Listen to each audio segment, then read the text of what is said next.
ದಕ್ಷಿಣ ಕನ್ನಡ ಜಿಲ್ಲೆಯ ಬಂಟ್ವಾಳದಲ್ಲಿ ಗೋಹತ್ಯೆ ಆರೋಪಿ ಮನೆ ಹಾಗೂ ಕಸಾಯಿಖಾನೆಯನ್ನು ಜಪ್ತಿ ಮಾಡಲಾಗಿದೆ.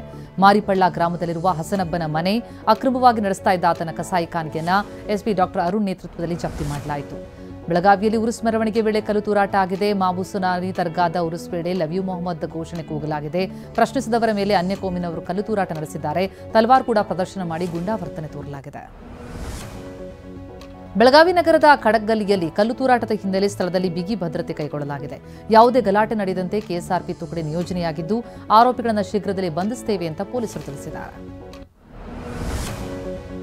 ಬೆಳಗಾವಿಯಲ್ಲಿ ಸರ್ಕಾರಿ ನೌಕರರ ಸಂಘದ ಜಿಲ್ಲಾಧ್ಯಕ್ಷನ ಬೇಜವಾಬ್ದಾರಿ ವರ್ತನೆ ತೋರಿದ್ದು ಬಸವನಕುಡಿಚಿ ಕಲ್ಲೇಶ್ವರ ಜಾತ್ರೆಯಲ್ಲಿ ಸರ್ಕಾರಿ ನೌಕರರ ಸಂಘದ ಜಿಲ್ಲಾಧ್ಯಕ್ಷ ಬಸವರಾಜ್ ಸಾರ್ವಜನಿಕವಾಗಿ ಗಾಳಿಯಲ್ಲಿ ಗುಂಡು ಹಾರಿಸಿದ್ದಾರೆ.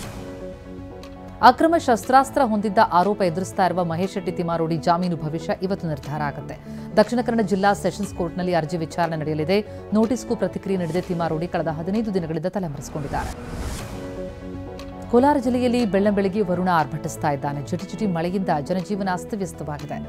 ಕಳೆದ 4-5 ದಿನಗಳಿಂದ ಬಿಡುವು ಕೊಟ್ಟಿದ್ದ ಮಳೆರಾಯ ಮತ್ತೆ ಪ್ರತ್ಯಕ್ಷನಾಗಿರುವುದರಿಂದ ನಿತ್ಯದ ಕೆಲಸಗಳಿಗೆ ಅಡ್ಡಿಯಾಗಿದೆ. ಗದಗ ಜಿಲ್ಲೆ ಶಿರಹಟ್ಟಿ ಪಟ್ಟಣ ಪಂಚಾಯಿತಿ ಕಚೇರಿ ಸ್ಥಿತಿ ಅಯೋಮಯವಾಗಿದೆ. ಮೇಲ್ಚಾವಣಿ ತೂತು ಬಿದ್ದಿರುವುದರಿಂದ ಸಣ್ಣ ಮಳೆ ಬಂದರೂ ಕಚೇರಿಗೆ ನೀರು ಸುರಿಯುತ್ತೆ.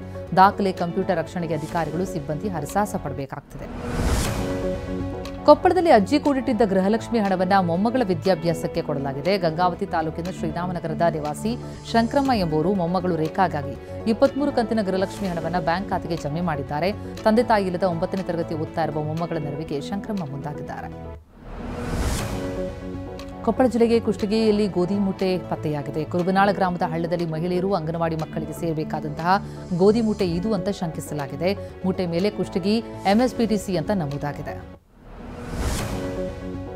ಮಧ್ಯಪ್ರದೇಶ ಹಾಗೂ ರಾಜಸ್ಥಾನದಲ್ಲಿ 11 ಮಕ್ಕಳ ಸಾವಿನ ನಂತರ ಕೇಂದ್ರ ಸರ್ಕಾರ ಎಚ್ಚೆತ್ತುಕೊಂಡಿದೆ. 2 ವರ್ಷದೊಳಗಿನ ಮಕ್ಕಳಿಗೆ ಕೆಮ್ಮಿನ ಸಿರಪ್ ಕೊಡಬೇಡಿ ಅಂತ ಆರೋಗ್ಯ ಸಚಿವಾಲಯ ಎಚ್ಚರಿಕೆ ಕೊಟ್ಟಿದೆ. ಆದರೆ ಮಕ್ಕಳಿಗೆ ಕೊಟ್ಟ ಸಿರಪ್ನ ಮಾದರಿಯಲ್ಲಿ ಯಾವುದೇ ವಿಷಕಾರಕ ಅಂಶ ಪತ್ತೆಯಾಗಿಲ್ಲ ಅಂತಲೂ ಆರೋಗ್ಯ ಸೇವೆಗಳ ಪ್ರಧಾನ ನಿರ್ದೇಶನಾಲಯ ಸ್ಪಷ್ಟಪಡಿಸಿದೆ. ರಿಷಬ್ ಶೆಟ್ಟಿ ನಟಿಸಿ ನಿರ್ದೇಶಿಸಿರುವ ಕಾಂತಾರ ಅಧ್ಯಾಯ 1 ಚಿತ್ರ ಎಲ್ಲೆಡೆ ಹವಾ ಸೃಷ್ಟಿಸಿದೆ. ಮಾಜಿ ಸಂಸದ ಪ್ರತಾಪ್ ಸಿಂಹ ಬಿಜೆಪಿ ಕಾರ್ಯಕರ್ತರಿಗಾಗಿ ಕಾಂತಾರ ಚಿತ್ರ ಪ್ರದರ್ಶನ ಏರ್ಪಡಿಸಿದ್ದಾರೆ. ಮೈಸೂರಿನ ಡಿಆರ್ಸಿ ಸಿನಿಮಾಸ್ನಲ್ಲಿ ಸಂಜೆ 4 ಗಂಟೆ ಶೋ ಬುಕ್ ಮಾಡಿದ್ದಾರೆ. ಸೈಬರ್ ಅಪರಾಧದ ಬಗ್ಗೆ ನಟ ಅಕ್ಷಯ್ ಕುಮಾರ್ ಕಳವಳ ವ್ಯಕ್ತಪಡಿಸಿದ್ದಾರೆ. ಮಗಳ ನಗ್ನ ಚಿತ್ರಗಳನ್ನು ನನಗೆ ಕಳುಹಿಸಬಹುದೇ ಅಂತ ಕೇಳಿದ್ದ ಎಂಬ ವಿಚಾರವನ್ನು ಅಕ್ಷಯ್ ಹೇಳಿದ್ದಾರೆ. ಶಾಲಾ ಮಕ್ಕಳಿಗೆ ಸೈಬರ್ ಶಿಕ್ಷಣದ ಅಗತ್ಯ ಇದೆ ಅಂತಲೂ ಪ್ರತಿಪಾದಿಸಿದ್ದಾರೆ.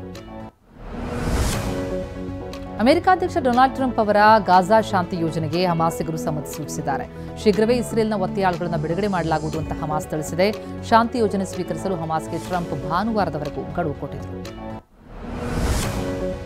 ಅಮೆರಿಕ ಅಧ್ಯಕ್ಷ ಟ್ರಂಪ್ ಅವರ ಗಾಜಾ ಶಾಂತಿ ಯೋಜನೆಯನ್ನು ಪ್ರಧಾನಿ ನರೇಂದ್ರ ಮೋದಿ ಶ್ಲಾಘಿಸಿದ್ದಾರೆ.